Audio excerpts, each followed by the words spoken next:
Wilson Morales from Black Film and TV. Hey, Nell, how's it going? Hi Wilson, how are you? Good. When you have the daunting task of being the lead of a film that's setting up something that we've already seen and know about, because Yeah, we know the franchise, how much pressure is that for you as an actress? I'm not gonna lie to you, mate, a lot. It's a lot of pressure. Especially because I'm such a big fan of horror and the original franchise. Like I was like pep talking myself. I was like, you need to do a good job because people take this stuff seriously, myself included. Yeah, horror fans were pretty intense. We're a pretty intense group of people. So if you don't get it right, you will hear about it. So hopefully I did an okay job and people let me stay. Now, when you got this role, did you have to go back and look at the old films? Not that they have to do it because this is the prequel, but just Yeah. to be familiarized with what the franchise is all about.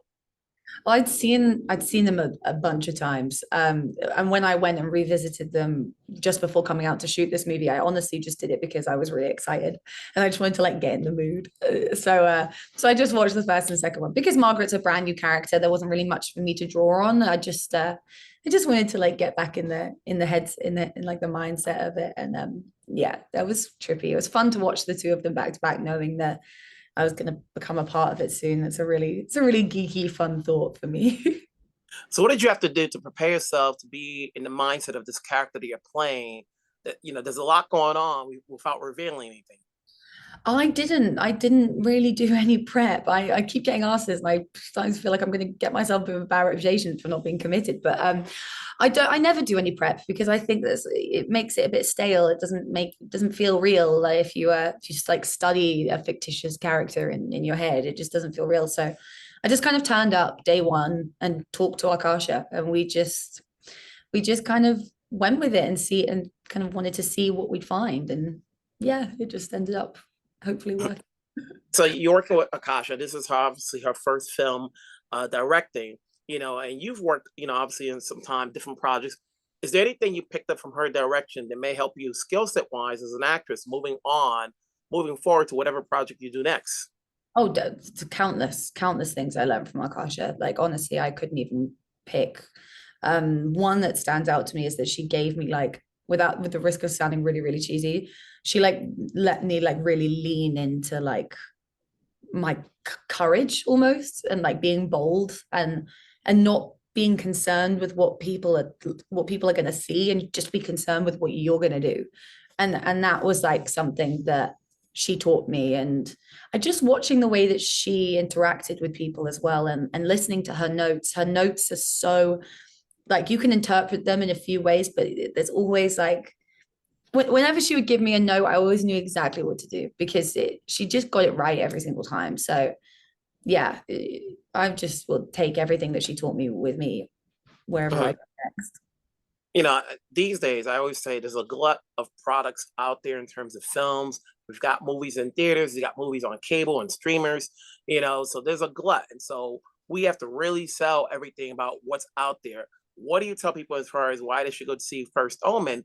Obviously, from the fact that it's a prequel, but is there anything more? Because it's gonna be if this sells, we're gonna, it's gonna be part of the four films, including this one. So Yeah. but what do you tell people?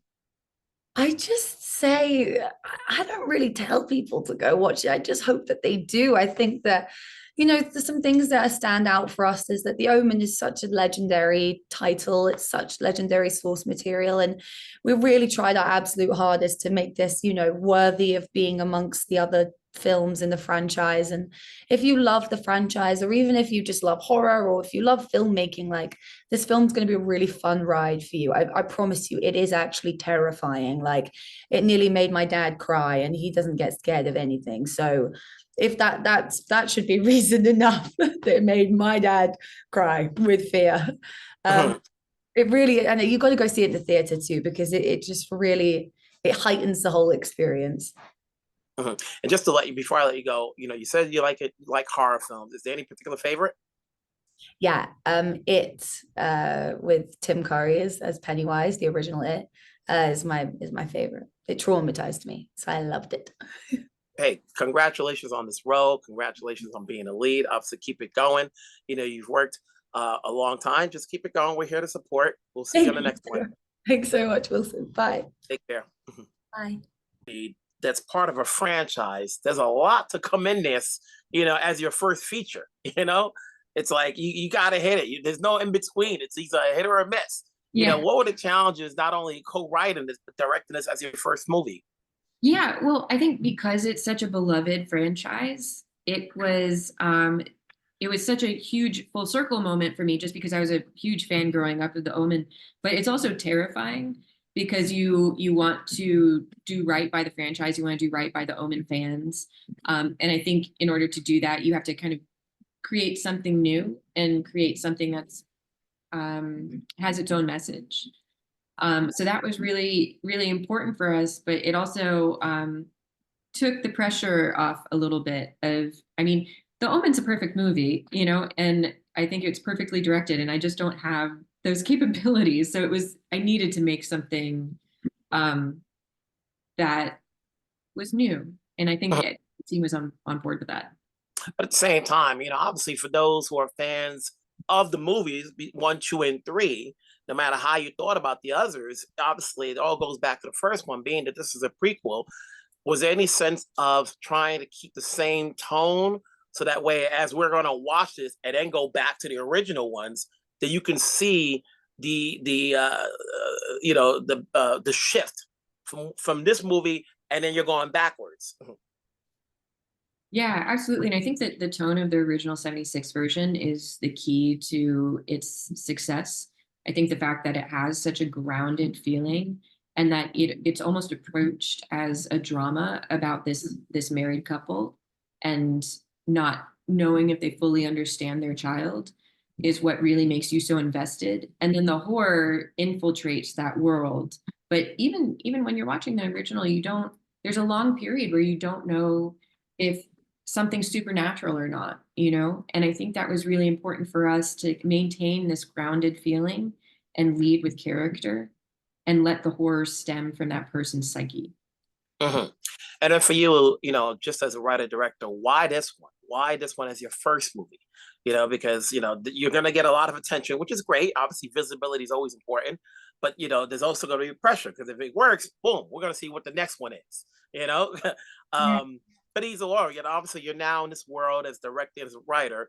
But now the question is why, obviously this was, at some point somebody was going to do it. The question is, how did this come to you, and what made you say yes? Yeah, I think, it was a very lucky thing that I got to read the script.